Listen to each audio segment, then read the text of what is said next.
Hello guys, இன்றைக்கி நம்ம ரசம் பண்ணுறதுக்கு தேவையான இன்க்ரீடியன்ட் என்ன பார்த்துடலாம். பூண்டு, ஜீரகம், நல்ல மிளகு, அவ்வளோதான். இவ்வளோத்தையும் நம்ம கல்லில் வச்சு நல்லா இடித்து அரைச்சி வச்சுருக்கோம். கூடவே கொஞ்சம் மஞ்சள் வச்சு அரைச்சி இந்த மாதிரி பேஸ்ட்டாக மாற்றி வச்சுருக்கோம். அப்புறமா ஒரு 2 தக்காளியை நம்ம வேக வச்சு எடுத்துக்கணும். 2 தக்காளி தோல் வெடித்தோடனே நம்ம எடுத்துடலாம். அவ்வளோதான், தக்காளி வெந்துடுச்சு.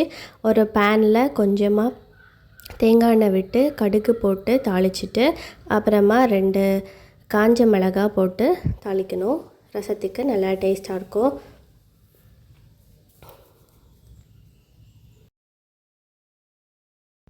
காஞ்ச மிளகாய் நல்லா ஃப்ரை ஆனதும் நம்ம அரைச்சி வச்சுருக்க மசாலாவை எடுத்து போட்டுடலாம். போட்டு நல்லா வதக்கணும். பச்சை ஸ்மெல் இல்லாமல் வரைக்கும் நல்லா வதக்கணும். இந்த நம்ம எவ்வளோ வதக்குறோமோ அந்த அளவுக்கு ரசம் நல்லா டேஸ்ட்டாக இருக்கும். அப்புறமா கூட கொஞ்சம் நம்ம கருவேப்பிலை எல்லாம் ஆட் பண்ணிக்கலாம். கருவேப்பிலை ஆட் பண்ணிவிட்டு நல்லா வதக்கணும். அப்புறம் கூட கொஞ்சம் பெருங்காயம் ஆட் பண்ணிக்கலாம். நான் இன்றைக்கி பவுடர் யூஸ் பண்ணியிருக்கேன். நீங்களும் பெருங்காயம் பவுடர் காய கட்டி இருந்தாலும் நீங்கள் யூஸ் பண்ணிக்கலாம். கூடவே கொஞ்சம் மல்லி பவுடர் யூஸ் பண்ணி நல்லா சாட்டே பண்ணணும்.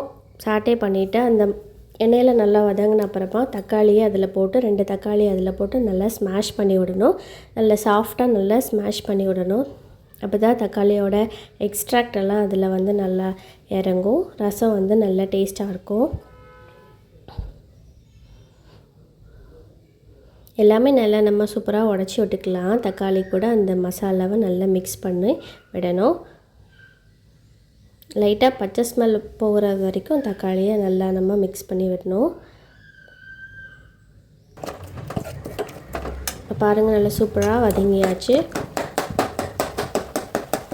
சைடில் நம்ம கொஞ்சம் புளி தண்ணி கரைச்சி வச்சுருக்கோம்.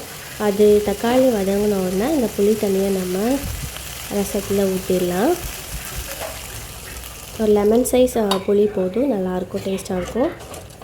புளி தண்ணி விட்டு நல்லா எல்லாத்தையும் மிக்ஸ் பண்ணிவிட்டு உங்களுக்கு தேவைக்கு கொஞ்சம் தண்ணி ஜாஸ்தி வேணும்னா நீங்கள் கொஞ்சம் விட்டுட்டு அப்புறமா நம்ம உப்பு போட்டு இது பண்ணிக்கலாம். உப்பு போட்டு நல்லா மிக்ஸ் பண்ணிக்கலாம். அடிஷ்னலாக உங்களுக்கு தண்ணி தேவைன்னா நீங்கள் ஆட் பண்ணிக்கோங்க. உப்பு போட்டு மிக்ஸ் பண்ணி நல்லா நுர வர்றது வரைக்கும் கொஞ்சம் வெயிட் பண்ணால் இப்போ பாருங்கள் நல்லா நுரைச்சி வருது. இந்த டைமில் நம்ம ஸ்டவ்வை ஆஃப் பண்ணிக்கலாம். நம்மளுக்கு ஃபைனலாக கொஞ்சம் மல்லி இலை போட்டு இறக்கிடலாம். அவ்வளோதான், சூப்பரான தக்காளி ரசம் ரெடி ஆகிடுச்சு. நீங்களும் ஒன்ஸ் வீட்டில் ட்ரை பண்ணி பாருங்கள். இது ரொம்ப சூப்பராக இருக்கும், ஈஸி தான். கையால் அரைச்சி செஞ்ச மசாலா ரொம்ப டேஸ்ட்டாக இருக்கும். நீங்களும் ட்ரை பண்ணி பாருங்கள். டாட்டா, பாய் பாய்.